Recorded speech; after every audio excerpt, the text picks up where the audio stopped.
வாழ்க்கையில் கஷ்டங்கள் பணப்பிரச்சனைகள் இருந்தால் வீட்டு வாசலில் மாலை நேரத்தில் விளக்கு ஏற்றலாம். ஆனால் விளக்கு ஏற்றும் போது சில தவறுகளை தவிர்க்க வேண்டும். மாலையில் வாசலில் விளக்கேற்றும் போது எந்த நேரத்தில் எந்த திசையில் விளக்கேற்ற வேண்டும் என்பதை தெரிந்து கொள்ளுங்கள். பலர் அவசரமாக சூரியன் மறையும் முன்பே விளக்கேற்றி விடுகிறார்கள். இது முற்றிலும் தவறு. எப்போதும் பிரதோஷ கால வேளையில்தான் வீட்டு வாசலில் விளக்கேற்ற வேண்டும். வீட்டு வாசலில் எந்த திசையில் வேண்டுமானாலும் விளக்கு வைப்பது தவறு. லட்சுமி தேவியின் அருள் கிடைக்க வேண்டுமென்றால் சரியான திசையில் விளக்கு வைக்க வேண்டும். விளக்கு ஏற்றும் போது லட்சுமி தேவியை மனதில் நினைத்து வணங்க வேண்டும்.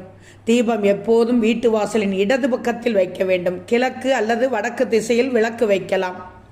சிலர் மார்க்கெட்டில் கிடைக்கும் விதவிதமான விளக்குகளை வாங்கி பயன்படுத்துகிறார்கள் அல்லது மாவில் செய்த விளக்குகளை பயன்படுத்துகிறார்கள். ஆனால் இது சரியல்ல.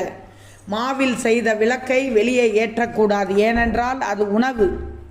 வெளியே தூசு மண் இருக்கும். மேலும் பூச்சிகள் விலங்குகள் அதை கெடுத்துவிடும். மண் விளக்கு தான் மிகவும் தூய்மையானது. அதனால் வீட்டு வாசலில் மண் விளக்கு ஏற்றுவது நல்லது. பித்தளை விளக்கும் ஏற்றலாம். ஆனால் பித்தளை விளக்கை தினமும் கழுவி சுத்தம் செய்துதான் ஏற்ற வேண்டும். லட்சுமி தேவியின் அருளை பெறவும் வீட்டில் மகிழ்ச்சி நிலைக்க வேண்டும் என்பதற்காகவும் விளக்கு ஏற்றுகிறோம். அதனால் தெற்கு திசையில் விளக்கு ஏற்றக்கூடாது. தெற்கு திசை என்பது முன்னோர்களுக்கும் யமராஜனுக்கும் உரியது. அதனால் அந்த திசையில் விளக்கு வைக்கக்கூடாது. விளக்கு ஏற்றியதும் உடனடியாக கதவை மூடிவிடக்கூடாது. பலர் விளக்கு ஏற்றியதும் உடனே கதவை மூடிவிடுகிறார்கள். ஆனால் அப்படி செய்யக்கூடாது.